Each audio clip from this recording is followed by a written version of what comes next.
भाग 6। हमारा अवचेतन मन कैसे काम करता है, इसकी जो जानकारी हमें है उसके आधार पर हम देखेंगे कि मेरे मित्र के साथ क्या हुआ। आदमी चेतन मन अर्थात तर्क प्रधान मन में जो कुछ भी विश्वास करता है, अवचेतन मन उसे स्वीकार कर सकारात्मक काम करता है। मेरा मित्र जब उस तांत्रिक से मिलने गया तो खुश था, स्वस्थ और मजबूत था। तांत्रिक ने बहुत नकारात्मक सुझाव दिया जिसे उसने स्वीकार कर लिया।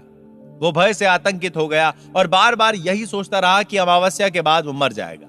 उसने सबको बताना शुरू कर दिया और अपने अंत का इंतजाम भी कर लिया। यह प्रक्रिया उसके दिमाग की ही उपज थी, उसकी अपनी धारणा थी। वो अपने आप मृत्यु को ले आया या स्वयं अपने शरीर का अंत कर दिया, और इसका जिम्मेदार खुद उसका डर था। वो अपनी आशा के अनुकूल मृत्यु का इंतजार कर रहा था। वो तांत्रिक जिसने मृत्यु की भविष्यवाणी की थी, वो ढोंगी था। उसके पास कुछ लाल व पीले पत्थरों को छोड़कर तांत्रिक शक्ति नाम की कोई चीज नहीं थी। उसके सुझावों में रचना करने या संहार करने की कोई शक्ति नहीं थी। यदि मेरा मित्र अपने मन के नियम जानता होता तो वो पूर्ण रूप से तांत्रिक के नकारात्मक सुझाव को रद्द कर देता। उसके सुझावों पर कोई ध्यान नहीं देता, क्योंकि वो जान गया होता कि वो अपने विचारों और भावनाओं के अधीन है। उसको सुरक्षा प्रदान करने के लिए उसके विचार इस्पात के कवच के मानिंद हैं, जिस पर भविष्यवाणियां टकरा कर टूट जाया करती हैं। यदि उसे अपने मन से बात करने का तरीका पता होता तो वो नकारात्मक सुझावों को रद्द करके आज तक जीवित और सुरक्षित रहता। बाहर के विचारों में अपनी कोई शक्ति नहीं होती, उन्हें शक्ति आपके विचारों से मिलती है। आपको अपनी मानसिक स्वीकृति देनी पड़ती है, तब जाकर वे आपके बनते हैं और आप वैसा ही सोचने लगते हैं। याद रखें, आपके पास चुनने की क्षमता है। अपना जीवन स्वयं चुनो, अपना स्वास्थ्य स्वयं चुनो, अपना प्यार स्वयं चुनो। किसी धारणा को मान लेने की शक्ति। आपका मन तर्कों की मंजुषा है। इसका अर्थ है कि आपका चेतन मन जिस किसी धारणा को तर्क के आधार पर सत्य मान लेता है, उसे आपका अवचेतन मन में बैठे प्रश्न या समस्या का हल मानकर अपना लेता है। यदि आपके तर्क का आधार सही है तो उसका परिणाम भी सही होगा। उदाहरण के लिए, प्रत्येक गुण प्रशंसनीय है। दया गुण है, इसीलिए दया प्रशंसनीय है। एक अन्य उदाहरण, प्रत्येक निर्मित वस्तु बदलती है और मिट जाती है। मिस्र के पिरामिड निर्मित किए गए पहाड़ हैं, इसीलिए वे एक दिन मिट जाएंगे। पहला वक्तव्य एक प्रमुख धारणा है और सही निर्णय निश्चित रूप से सही धारणा है।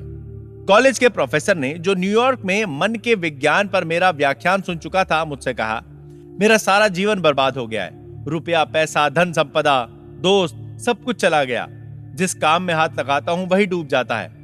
मैंने उसे समझाया कि वो अपने मन में पक्की धारणा बनाए कि उसके अवचेतन मन का असीमित ज्ञान उसे ले जा रहा है, उसका मार्गदर्शन कर रहा है और उसे आध्यात्मिक, मानसिक एवं भौतिक रूप से खुशहाल बना रहा है। तब उसका अवचेतन मन स्वतः बुद्धिमानी से उसके धन का नियोजन करेगा, सही परामर्श देगा और शरीर को स्वस्थ करके उसके मन को सुख व शांति प्रदान करेगा। प्रोफेसर ने अपने जीवन का पूरा नक्शा बदलकर उसे अपनी चाहत के अनुकूल ढाल लिया और निम्नलिखित को अपनी धारणा बना ली। असीमित ज्ञान सभी बातों में मेरा मार्गदर्शन कर रहा है। पूर्ण स्वास्थ्य मेरा है। मेरा मन एवं शरीर प्रेम और सौहार्द से भरा पूरा है। सौहार्द, प्यार, शांति और संपन्नता मेरी है। मेरा पूरा शरीर और मन सही कर्मों और दैवी नियमों के अधीन चल रहा है। मैं जानता हूं कि मेरी प्रमुख धारणा जीवन के अनंत सत्य पर आधारित है, और मैं जानता हूं, ऐसा एहसास करता हूं और विश्वास करता हूं कि मेरा अवचेतन मन मेरे चेतन मन के विचारों की प्रवृत्ति के अनुकूल चलता है। उसने मुझे लिखा, मैंने उपर्युक्त वक्तव्य को दिन में कई बार शांतिपूर्वक, बड़े प्यार से, धीरे धीरे ये सोचकर दोहराया कि वो मेरे अवचेतन मन की गहराई में उतर रहा है और उसका परिणाम अब आएगा। आपने मुझे जो समय दिया, मैं उसके लिए आपका अत्यंत आभारी हूं और ये कहना चाहता हूं कि मेरे जीवन में परिवर्तन होने लगा है। वास्तव में ये कारगर है। अवचेतन मन विवादों पर तर्क नहीं करता। आपका अवचेतन मन पूर्णतः बुद्धिमान है और सभी प्रश्नों का उत्तर जानता है। वो आपसे विवाद नहीं करता या आपसे उलटकर कुछ नहीं पूछता। वो ये नहीं कहता, आपको उसका प्रभाव मुझ पर नहीं डालना चाहिए। उदाहरण के लिए, जब आप कहते हैं मैं ये नहीं कर सकता, या मेरी अब उम्र हो गई है, अथवा मैं ये जिम्मेदारी नहीं निभा सकता, या मेरा जन्म ही अभावों में हुआ, मैं सही राजनीतिज्ञ को नहीं जानता, तब आप अपने नकारात्मक विचारों को अपने अवचेतन मन में प्रेषित कर रहे हैं और स्वभावतः वो उसके अनुकूल काम करने लगता है।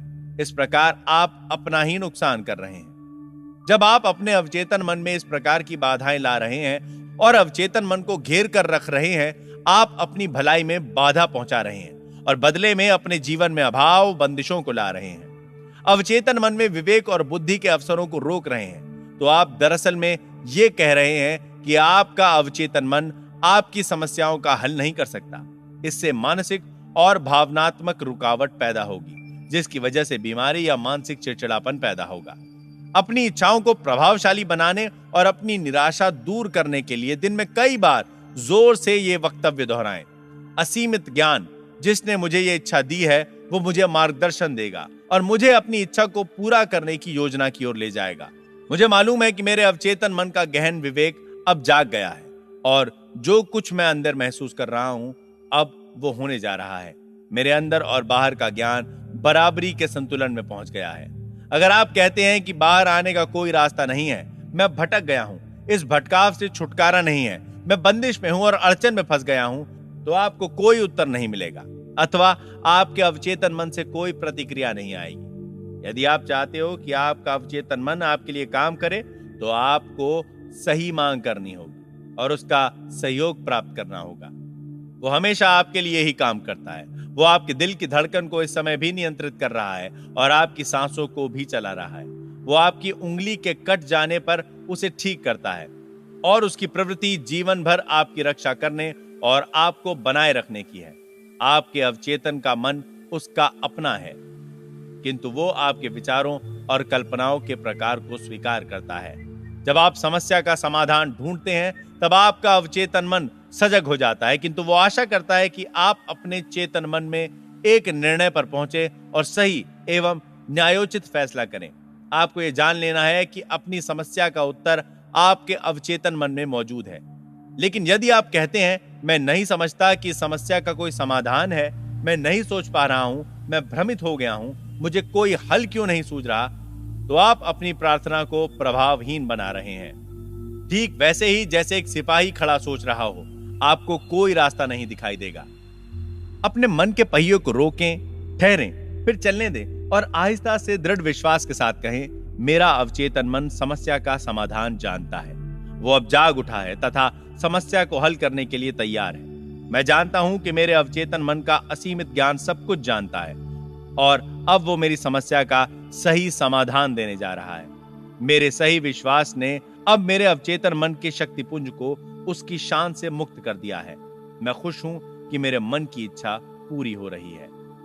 प्रमुख बिंदुओं पर पुनरावलोकन। शुभ सोचें और शुभ परिणाम मिलेंगे। अनिष्ट सोचेंगे तो अनिष्ट परिणाम मिलेंगे। आप वही हैं जो दिन भर सोचते हैं। आपका अवचेतन मन आपसे विवाद नहीं करता, वो वही स्वीकार करता है जो आपका चेतन मन आदेश देता है। अगर आप कहते हैं मेरे वश में ये नहीं है, तो हो सकता है ये सही हो, किंतु आप ये ना कहें, कुछ बेहतर सोचें और आदेश दें, मेरे वश में है, मैं कर लूंगा, मैं इसे स्वीकार करता हूं। आपके पास चुनने की शक्ति है। स्वास्थ्य और खुशी को चुनें। आप दोस्ती को चुन सकते हैं अथवा दुश्मनी चुन सकते हैं। आप सहयोग और भाईचारा चुनें, आनंद और दोस्ती चुनें, प्यार करना चुनें और दुनिया आपको पसंद करेगी, आपका इंतजार करेगी। यह आकर्षक व्यक्तित्व बनाने का सर्वोत्तम मार्ग है। आपका चेतन मन दरवाजे का पहरेदार है। इसका प्रमुख कार्य आपके अवचेतन मन को झूठे प्रभावों से सुरक्षित रखना है। चुनाव यह करें कि आपके लिए यह शुभ हो सकता है और अब हो रहा है। आपके पास चुनने की बहुत बड़ी क्षमता है। खुशी और संपन्नता को चुनें। दूसरों के दिए वक्तव्य और सुझावों के पास आपको नुकसान पहुंचाने की कोई शक्ति नहीं है। आप दूसरों के वक्तव्य और सुझाव को रद्द करना चुन सकते हैं। आप ये भी चुन सकते हैं कि आप कैसा व्यवहार करेंगे। आप क्या कहते हैं उस पर ध्यान दें। आपको प्रत्येक कहे शब्द का जवाब देना है। ये कभी ना कहें कि मैं असफल हो जाऊंगा, मेरी नौकरी छूट जाएगी, मैं किराया नहीं दे सकता। आपका अवचेतन मन मजाक स्वीकार नहीं कर सकता। वो ऐसी बातों पर ध्यान नहीं देता। आपका मन अनिष्ट नहीं है। प्रकृति की कोई शक्ति अनिष्ट नहीं है। यह आपके ऊपर है कि आप प्रकृति की शक्तियों को कैसे प्रयोग करते हैं। कभी ना कहें मैं नहीं कर सकता। इस भय को यह कहकर भगा दे, मैं अपने अवचेतन मन की शक्ति से सब कुछ कर सकता हूं। अनंत सत्य और जीवन के सिद्धांतों पर खड़े होकर सोचना शुरू करें। भय, अज्ञान और अंधविश्वास पर खड़े होकर न सोचें। अपने लिए दूसरों को न सोचने दें।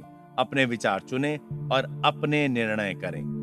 आप अपनी आत्मा के कप्तान और अपनी किस्मत के मालिक हैं। याद रखें, आपके पास चुनने की क्षमता है। अपना जीवन चुनें, अपना प्यार चुनें, अपना स्वास्थ्य चुनें, सुख और खुशियां चुनें। आपका अवचेतन मन जो भी सत्य मान लेता है और उसे सच होने का विश्वास कर लेता है, उसे आपका अवचेतन मन स्वीकार कर अंगीकार कर लेता है। सुनहरे भविष्य में, दैवी मार्गदर्शन में, सही कर्म और सुखमय जीवन में विश्वास करना शुरू करें।